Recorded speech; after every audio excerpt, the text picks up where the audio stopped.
get that done. And it becomes an issue with regards to implementation from their perspective.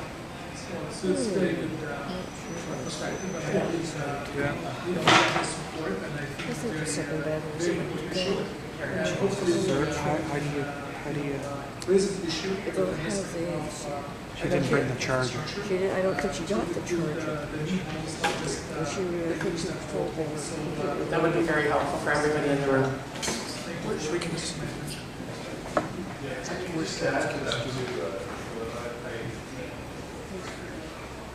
terms of efficiency, it relates to these technologies to the homes, where it's easier to do it while you're in the construction process. correct. And it's more costly to do it later than retrofit. And I fully support what you're doing in terms of retrofit. I think it's a critical component of your energy policies to retrofit older homes. It feels to the new home builder that we simply get saddled with more and more costs.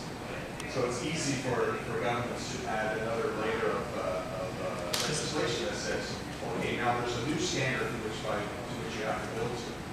We're going to require you to put more insulation homes, which it just seems like it's another cost added on to. It's more difficult than to make that. There's a reason why we're doing this as a benefit for it, because it simply continues to push our costs down, which is what we have to sell to the new home buyer. And I know it's very difficult, and I'm not sure I have an answer for you, but to be able to provide some kind of incentive to new home builders, or more so to new home buyers, to say there's also a good reason to buy new homes because they're already constructed in standard, which has a lot of efficiency built into it. I'm not sure how to do that. I'm not sure what the answer is, but it's an important question. Well, I believe there's already so many different tools and regulation through that, and so many different elements you can use in the homes when you're constructing due to our advanced technology in order to promote new technology and also weed out all the bad element of the technology. So step by step, we're going to phase it on, step by step. Because as you know, it's whatever we introduce is going to create a critical barriers for many people. And as we move forward, and when we did talk about this for single tax, and your association was very upset about it. And even though all the province, all the country moving toward that way, because we believe strongly it's important for our economy and also make us competitive as a nation. So, but still, whatever you do on a daily basis, it's going to affect the citizen, going to make him upset.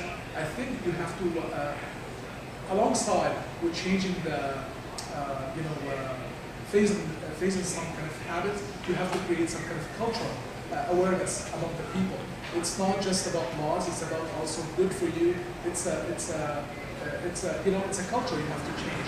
It's going to take time. I think we saw a lot of improvement through the last 5-10 years, this decade, because so many different prominent people spoke about it and did a summit about it, and TV and radio and newspaper, all the media, really create some kind of way to convince the people this is the way we conduct our business on a daily basis, not good for our environment, not good for our planet, not good for our future. So that's why we have to change. So therefore, we saw a lot of participation. Now I think, without forcing people for change of light bulb, I think about 90 or at least 80 to 90% from the home across Ontario, they change their light bulbs because first they save money and also good for our environment. So I think we are in a way to achieve our goal by shifting culturally the way we conduct business on a daily basis. So hopefully, I promise you, I'll raise this issue with the Minister of Infrastructure and Energy, and to include the new homes if there is an incentive. I think it's a good way to first stimulate our economy and push forward our agenda to create a green cities and province and maybe planet. With regards to the harmonization tax that you mentioned, you brought it up yourself. There is already precedence in green technology being given a waive on that, in that leasing, lands leased for solar applications will not be subject to the harmonization. One of the mandates of this summit is to present to 9 levels of government the capacity to be able to harmonize systemic change. Not the least of which is to identify that there may be an opportunity for a wave with regards to a LEED's Gold home or with regards to an Energy Star build, as opposed to being, because you can't build a deep green home under $400,000.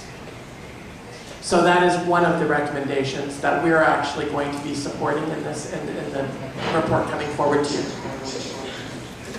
So I had a chance to meet with, I'm not sure you were there, because a couple weeks ago at Leadlighter with home builder associations, and many builders came and spoke to us. And it seems this is the direction in Canada, to have a one single pass across Canada. Because we want to create one system and also create competitive zones to attract new business to come to this province. And I always we can find ways to create incentive for the people, to help the people of this province to live comfortably, to be able to afford buying homes, new homes, and invest more money. And the most important things, for us to attract more business to the province. No sense like that. I can give you whatever incentive you want. If you don't have a job for you, if you don't have a work for you, you won't be able to have money. You're not able to save money. You're not able to buy a house. So the most important thing is to create that stimulus we're looking for, to create competitiveness, which we are in Canada, in North America. We have to be competitive. If we're not competitive, we cannot attract more business. That's why our focus on research and innovations, because let's go face it. We are 13 million people live in this province. We have a massive land. But are we able to compete with the Chinese 1.23 billion people? Are we able to compete with the Indian 1.2 billion people? So we're not in terms of physical activities, traditional job. So that's why we're switching our focus to focus on high-tech jobs and move our population from traditional job to high-skilled technical job. That's why we create many different elements to create a